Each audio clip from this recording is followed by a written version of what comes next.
Lear, though, being able to push back those engages can play a big role here for Echo. So hopefully the timing's there, the layering is there, and Echo can bring this to game 7. But here we are first. Before we even get there, Echo has to even the odds. 3-2. Blacklist at match point. Echo up against the corner. It all starts here. You know, this Lilia and Valir has to work for Echo. If not, this will be the last game that they play in MPL Season 10. But Blacklist, man oh man, again, putting up the Guinevere jungle on quite possibly their last match of the season. If this works, you know, ranked games later on will be filled with Guinevere jungle. I'm sure they already are. No, I tested it. People don't seem to like the idea. But, you know, if they win MPL, people will just naturally follow. It takes a MPL championship for to show up. Yawi, though, going to get poked down a little bit here. Oh, my Venus looking for a kill. Yawi. There's the pushback, but Haji forcing the flicker out. That's a lot out of Yawi. Yeah, but it was also committed for the side of Blacklist, the sprint of the promise. But still, it does give a kind of a favorable trade for Blacklist because they don't have to worry about Yawi positioning very, very aggressive on the earlier stages of the game. Yeah, no, it's this kind of treatment wherein we're fighting fire with fire that might temper the flames of Yawi here. But wait, Carltese engages. Yeah, he can't get the position, the angle that he needed there. Better to play it safe, too, for Echo just for now. Wait for that first turtle of the game to come up and maybe come out on top of the objective, but on the bottom side, 2 versus 2 for now. Edward gonna get poked down a little bit. Wise there, too. Turtle now spawns, but gets the knock up. Sanford, though. Ooh, that's the Purify. Had to use the Purify. Didn't even commit the ultimate or Divided Requiem for the Guinevere. Well, he's still holding on to the ultimate. They gotta make space here for this turtle as it does reset. Carltese with the knock up. Oh, my Venus has to flicker out. Colt Alter to response. Pow! The Black Shoes able to dodge that Noon on blast. Going home. You talked about this earlier, Naisu, the factor of the Valir on these engagements. It's hard for Blacklist to actually engage even with the Cult Altar because of the amounts of slows and the positioning displacement done in by Yawi. Oh, great job here securing that first turtle of the game. Echo off to a good start. Again, we're going to see this. There's a lot of weight here on the Loverboy Yawi's shoulders, right? This Valir could possibly gain him this W in this game, but still, they have a big thing ahead of them, and it's just the whole entirety of Blacklist International. As we saw them previously, where they are very good at timing the skills, timing the ultimates, layering, especially when Haji is playing the Faramis. That's something they have to keep in mind, but already, you can see the power of Yawi on this Valir once again. No, it's really annoying. It's a displacement. It's the fact that you're not sure if you want to take the fight or maybe not, wait it out.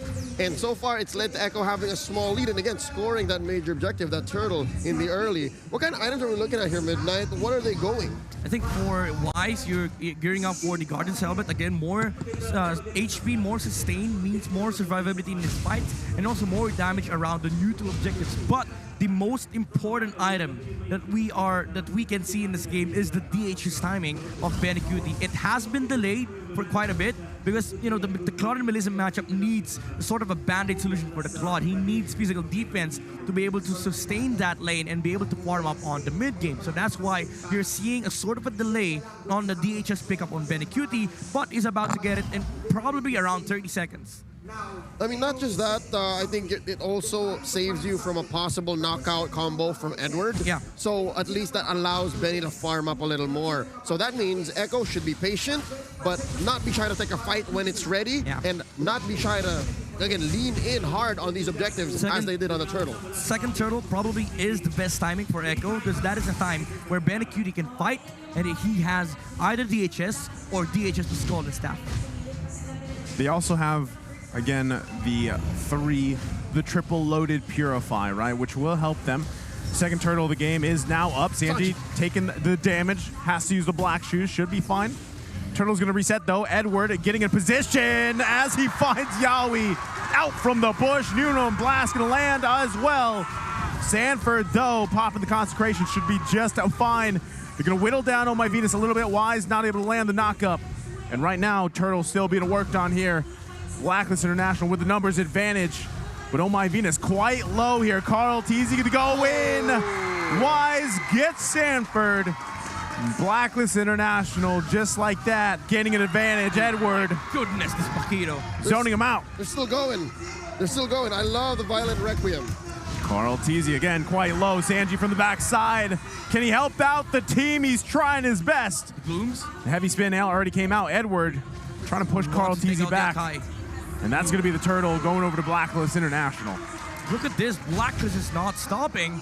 Oheb, by the way, almost died on the top lane, but he was able to survive with the Inspire, hitting onto the claw. So Benikidi was able to finish the job, but almost gets the kill onto Edward.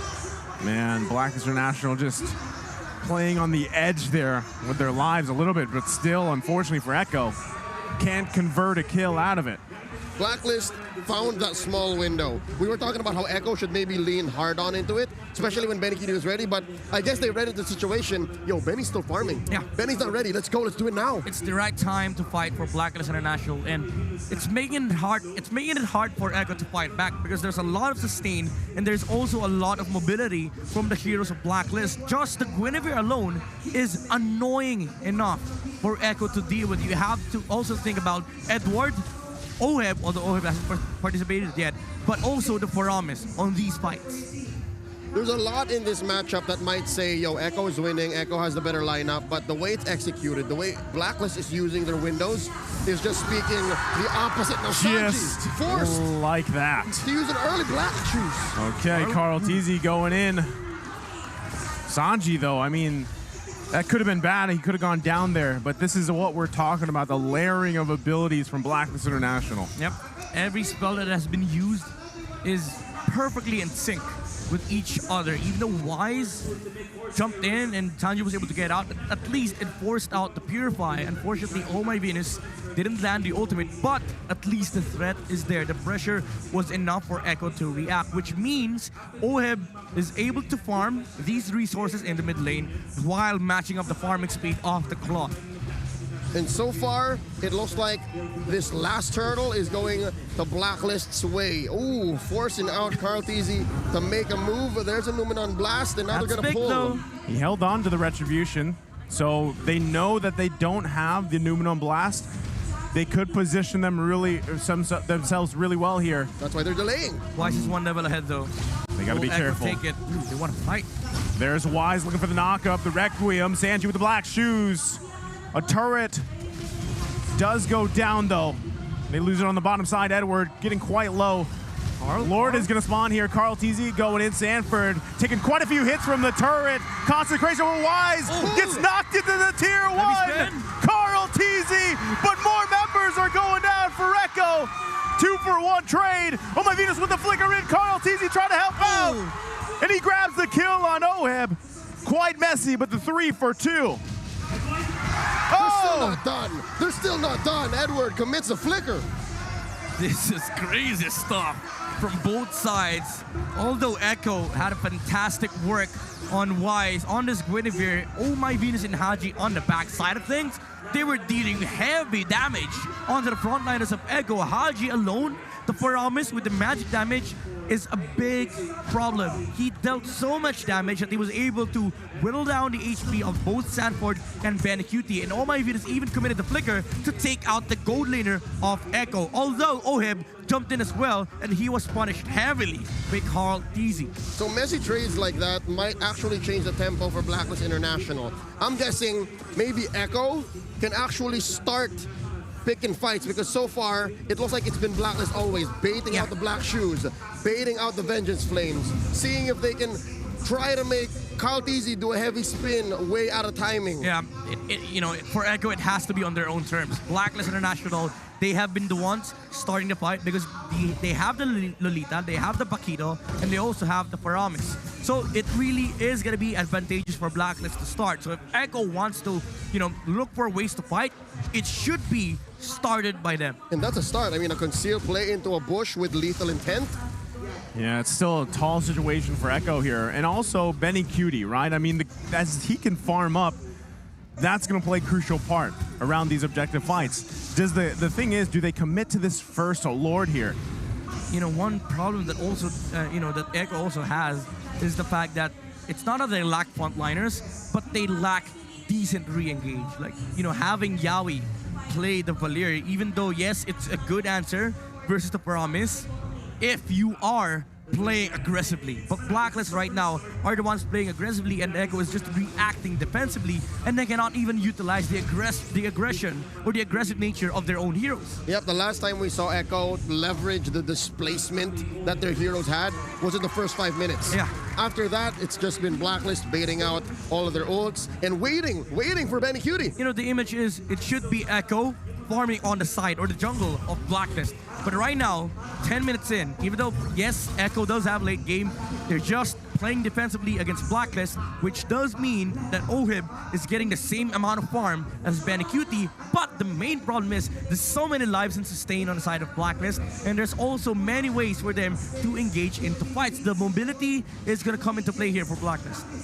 They're up on items as well. I mean, you can see the 2,000 gold lead from Blacklist International coming in the form of Edward. Look at Edward, man. He's about 500 gold ahead of Sanford. And you can see how Sanford is scared for his life for the most times. Like his Purify within the first 5 seconds. Carl TZ going to be able to find a Wise here. Can't get the kill just yet. Oh My Venus also on the other side, so... Did he cancel? It looked like it was... Oh, no, never mind. I mean, he found Wise, but unfortunately, like, he did... I don't know, he didn't stay there long enough. Yeah. It was like, nah, I don't want to fight. Maybe he got the call that Oh My Venus was there too, so didn't want the team to kind of crunch it down onto that. This is the beauty of having a Paquito versus Uranus. Paquito can do this, and he can follow to the fights as early as possible. Now Uranus has to react. You either, clear the wave, or you follow the Paquito all throughout the map, but this does put Blacklist into the advantage because they will always have a numbers advantage. Yeah, and that's why the lane defense from the side lanes is so much easier. That's why Echo can't afford to send more dudes. Ooh, look at the damage from Oheb. Oh. That's what I was talking about. When Melissa is in the right environment, Yep. you can kind of do this. You can whittle down these tanks. Also a nice key item pickup here. Gonna have that wind in nature available still. Everything just being a deciding factor on how does Echo approach Blacklist International. I mean, it's gonna be hard for Echo to deal with this Melissa of Oheb. Like the physical damage, you're already removing that factor from the Claude. Sanji also has to close the gap against both Haji and Oheb, which is a tall order, by the way. It's so hard to break the Ube right now. They've been living in this mid lane Lord Bush for the past 2 minutes. Oheb's like so easy playing Melissa when there's no far stuff. Yeah. I mean, yeah, displacement, sure, but that's what you want anyways with the go away. You want some space between you and your opponent. It's fine. Look at that. Oh. He can do this like 24/7. All day. All day indeed. Benecuti, oof, another problem, Can't be blocked. Blazing do it. Yep. Oheb just stands near. Oh My Venus uses the bulwark. No problem. They don't even need to commit the Wind of Nature. It's just it's kind of crazy, right? How much back and forth between these two teams are going. But yeah, what you're seeing constantly here is Echo finding it very hard to find any angle, any opening at all. And a lot of it, again, has to do with even Oh My Venus on this Lolita. There's a lot of frontal damage that needs to be set up from Echo. And also, it's very difficult for Benecuti to go in. And Wise is also making this very, very hard. He is just standing on the front lines. It's not even farming. It's just a walking vision, walking, CC. If he catches anybody, Blacklist is ready to go for the engage because they have so much mobility on Haji. Oh, Edward. Got the black shoes out just like that, though. That damage was enough, though. If Sanji did not commit the black shoes, would have been, terrible for Echo. There's 4 ways for Blacklist to actually pick a fight. And they're all very scary. Yeah. For Echo, Just one. There's just one, and you're thinking, like, is it the right time? Are there enough people here? Yeah, this is the case for Echo. For us to have a clear picture as to what will happen. Carl TZ is standing on the front line. Blacklist engages on him. Benecuti walks over to the back line, uses Blazing Duet, and that's it. But the main problem is there's so much solution and so much stuff from Blacklist International. Bottom lane, though, there's a quick work happening here for Echo. They're trying to kill Edward here. 2 versus 1. Agent Zero going to be just fine. Yawi has to flicker out.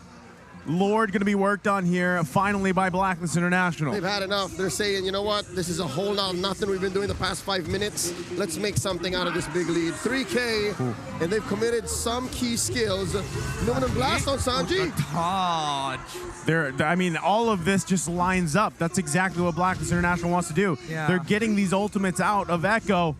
They don't even care. And they don't care at this point. It's about the Melissa. Your protection to the Melissa is Echo's usage of their abilities. If they don't have ways of engaging onto your gold laner, Blacklist will just have better team fighting ability. Oh, they do get the flicker out of Oh My Venus.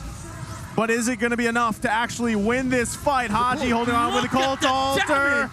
Sanford now joining the party. Can they find a kill? Wise taking a lot of damage. Cult Altar comes out. Edward Balboa gets the kill. Benecuti with the blazing duet. No one falls for Blacklist International. Oheb is still at full health. It came to the point where the fight was so long that the Cult Altar expired, no one got stunned, and they just continued fighting. Yeah. This is really, really hard for Echo. That is the firepower of Blacklist International. But we are seeing the capabilities of the Claude. If they time things right, if Ohib does not have that wind of nature, and if they're able to close that gap, they are able to take out the Melissa. They can do that, but they need to find the right initiation and the right angle against Blacklist. Although Venus is making the move. Sanji with the black shoes. Can they turn this one around? There's the Glooms, the blazing duet coming out from Benecuti. Cult Altar is the response. Wise not able to get the knock-up. They're quite low. Nuno Blast gonna be charged up.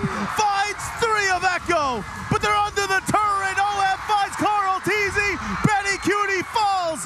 Haji in response, and under the turret, it's Wise with the knock-up. Echo's in trouble now. Oh, the humanity. That was 3 for 1, and now Haji's back, and they're gonna push in mid. Echo, you had the opportunity. Benecuti found the opportunity, but the bulwark from Oh My Venus kept the Claude at bay. No damage done onto OM. Does it break into base? Nuno Blast gonna come out. They're looking to end the game here. It's a wipeout. And just like that, with the comeback of the Royal Duo, mission accomplished. The crown has been reclaimed. 3 times.